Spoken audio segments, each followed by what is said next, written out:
किसी को दुख दोगे तो तुम्हें एक दिन दुख मिलेगा, और किसी का दुख दूर करके अपना सुख दोगे तो जिस दिन तुम्हारे जीवन में दुख आएगा, याद रखना अपने आप तुम्हारे दुख को बांटने वाले तुम्हारे साथ जुड़ जाएंगे। लेकिन प्यारे सीताराम के दुख के साथ कौन जुड़ा, इस पर विचार करना है। एक अवसर ऐसा आया था कि दशरथ और जनक दोनों ही जुड़ सकते थे। यही दक्षिण भारत की बात है, मैं सुना रहा हूं आपको।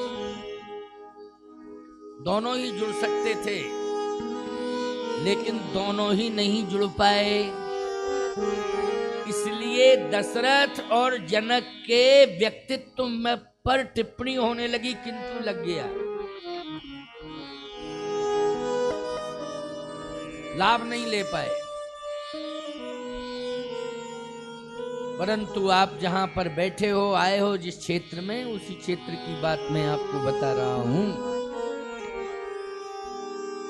जिस समय पंचवटी नासिक में, क्योंकि सीता जी अवधपुर आई बहू बन के, और बहू बन के जब सीता जी आई तो 12 साल राम जी और सीता जी अयोध्या में रहे।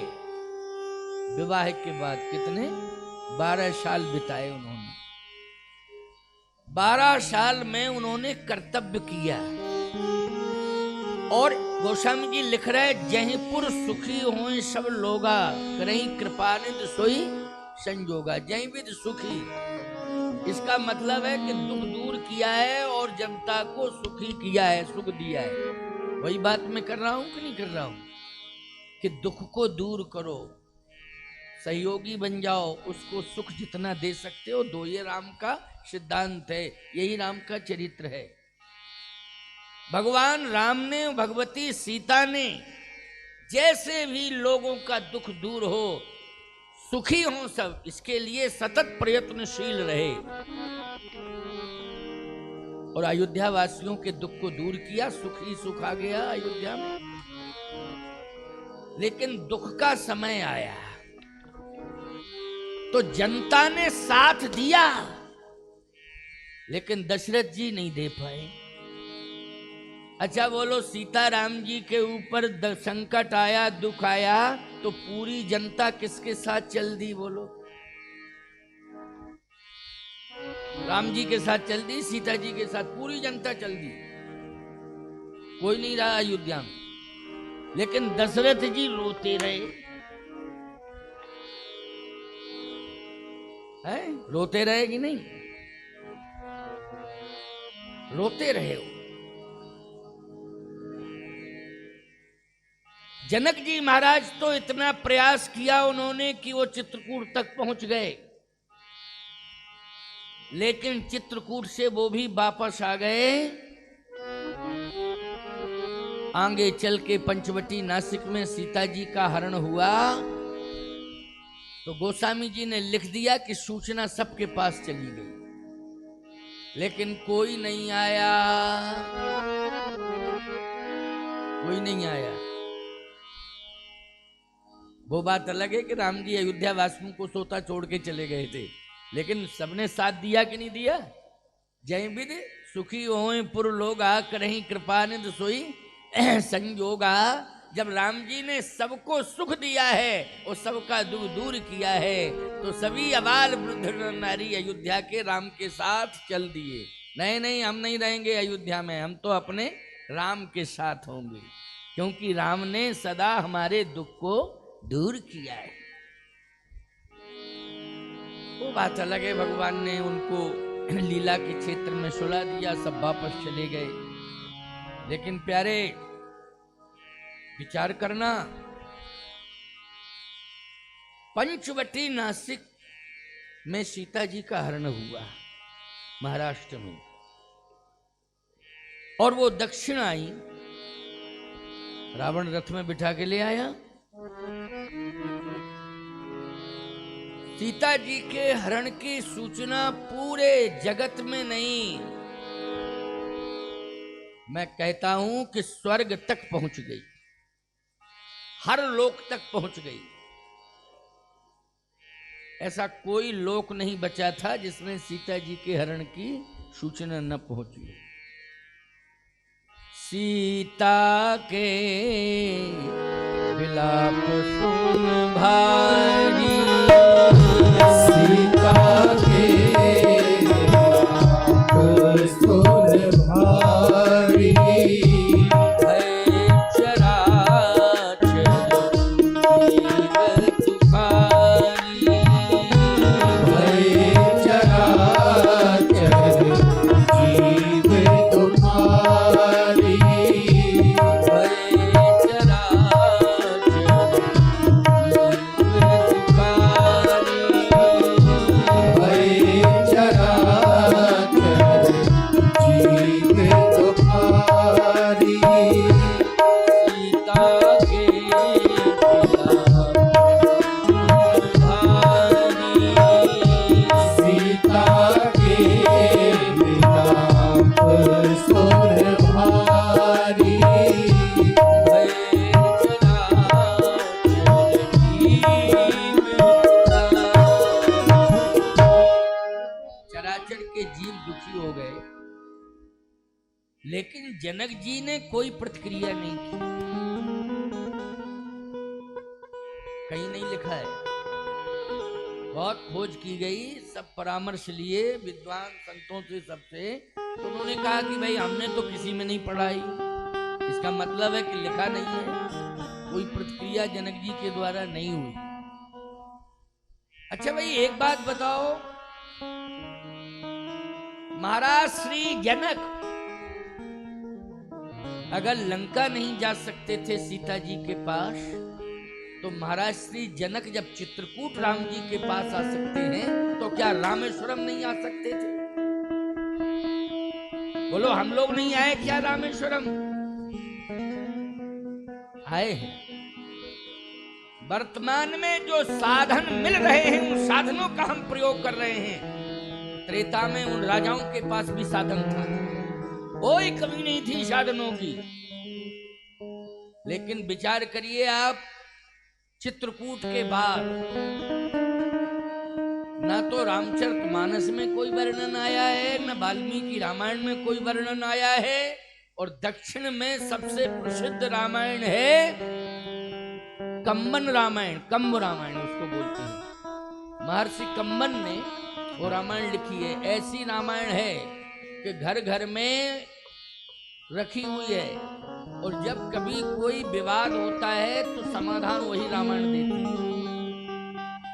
पूछ लेना इन लोगों से जो यहाँ के लोकल के लोग हैं, थोड़ा सा बातचीत करना, अंग्रेजी में बोलना समझ लेते हैं वो। महर्षि कंबन ने वो रामायण लिखी है, कंब रामायण। जैसे घर घर में उत्तर भारत में तुलसीकृत रामायण प्रमाण है, वैसे ही यहाँ घर घर में कंब रामायण प्रमाण है। लेकिन उसमें भी वर्णन नहीं आया है जनक जी का, और रामायणों में भी नहीं। सीता हरण की सूचना जब मिल गई थी,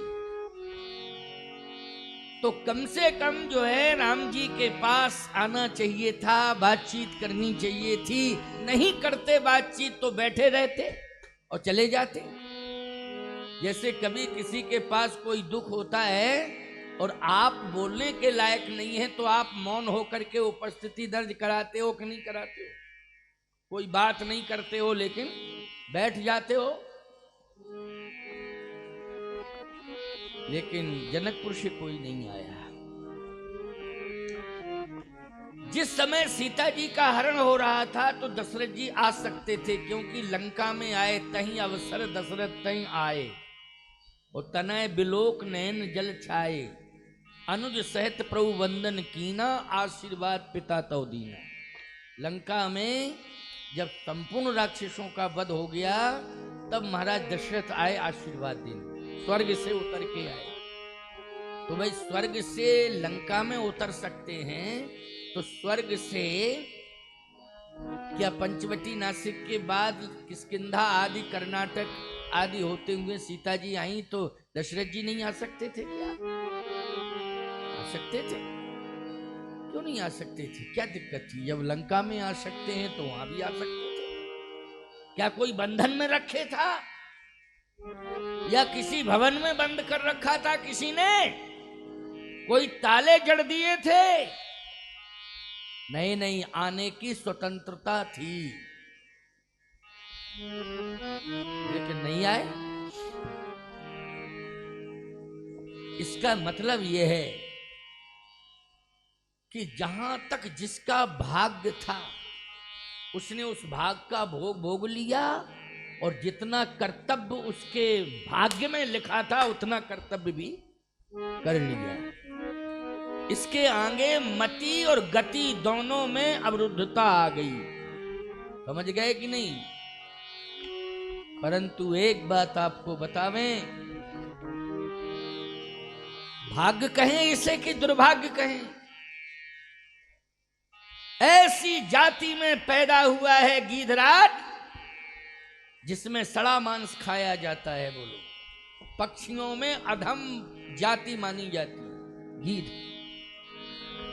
अब बोलो, ये इस जाति में पैदा होना दुर्भाग्य ही माना जाएगा? क्या माना जाएगा कि हम ये कहें कि भाग्य है?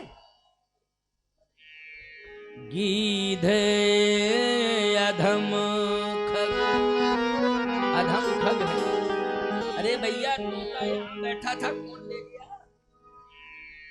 कोई ले गया तोता? उड़ कैसे गया? उड़ने वाला नहीं था वो तो, है? जन्म के दिन तोता ही ले गया कोई? है? मैं कहता हूं कि तोता ऐसा भाग्यवान है कि लोग खोज खोज करके लाते हैं और कथा में बिठा देते हैं। बोलो भाई, ये भी तो पक्षी है, लेकिन आज तक किसी ने गीधा को रखा? तो भाई लाया हो तो बता दो जरा। कोई नहीं लाएगा, क्योंकि अधम है। तोता को पकड़ पकड़ करके लाते हो, वो तो हंस मिलते नहीं है, नहीं तो और खोज करके हंसों को लाओ। खोजने पर परमहंस तो मिल जाते हैं, लेकिन हंस नहीं मिलती। हंस तो कहाँ है? मानसरोवर में।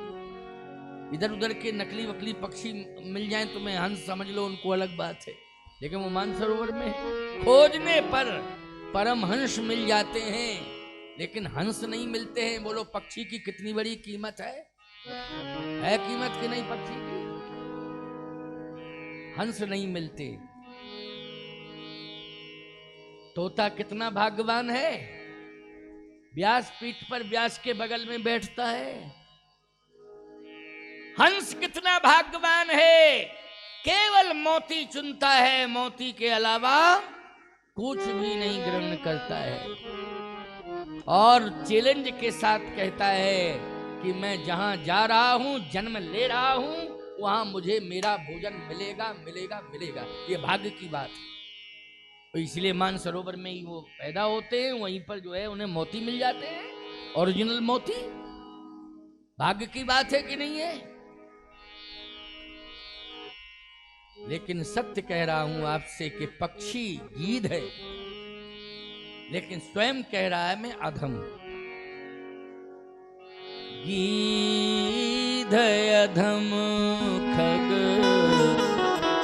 आमिष भोगी, गीध अधम खग आमिष भोगी, गति दीनी जो जाचत जोगी, गति दीनी जो जाचत जोगी, गति दीनी जो जाचत जोगी, गति दीनी जो जाचत जोगी,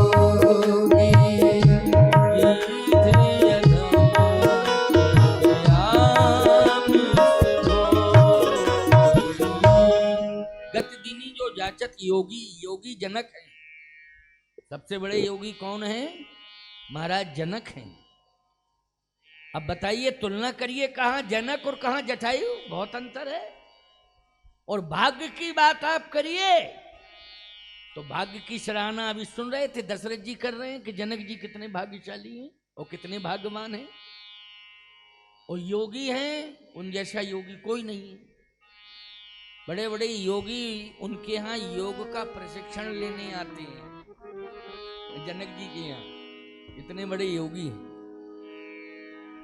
लेकिन जनक जी ने तप करके वो स्थान भले ही प्राप्त कर लिया हो, लेकिन गीधराज जटायु ने तो कुछ भी नहीं मांगा, लेकिन भगवान ने वो पद दे दिया है गीधराज जटायु को बिना मांगे ही, जो पद बार बार मांगने पर, बहुत प्रयास करने पर, रोने पर, गिड़गिड़ाने पर जनक जी को प्राप्त हुआ। कितना रोए जनक जी कि मेरी बेटी का विवाह राम से हो जाए। बोलो भाई, रोए कि नहीं रोए? ये गिड़गिड़ाना ही है।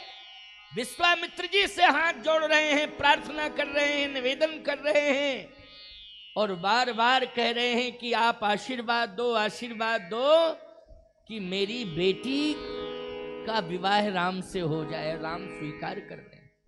और उधर माता जी कह रही हैं पार्वती से, मांगो, प्रार्थना करो कि मेरा विवाह राम के साथ हो जाए। बोलो, गिड़गिड़ाना है कि नहीं? ये हो जाए। क्यों हो जाए? क्योंकि राम हमारे दामाद बन जावें। दामाद का अर्थ है पुत्र। क्यों भाई, है कि नहीं? दामाद का अर्थ क्या है? पुत्र एक ही नहीं होता है कि आपने उसे जन्म दिया है, बेटी का विवाह जिसके साथ हुआ है वो भी पुत्र ही है। बोलो, गिड़गिड़ा रहा है कि नहीं गिड़गिड़ा रहा है? मुझे पुत्र मिल जावे, पुत्र मिल जावे, मुझे दामाद मिल जावे, एक बार भूपति मन माही, भई गलानी मोरे सुत नहीं। दशरथ जी गिड़गिड़ा रहे हैं जाकर के कि मेरे सुत नहीं है, प्रार्थना है आपसे, कृपा करो, कोई उपाय करो कि मुझे पुत्र मिल जावे। अरे पुत्र क्या मिल जावे? 60,000 साल में राम ही जी मिलेंगे पुत्र के रूप में। लेकिन गीधराज जटायु क्या गिड़गिड़ाए?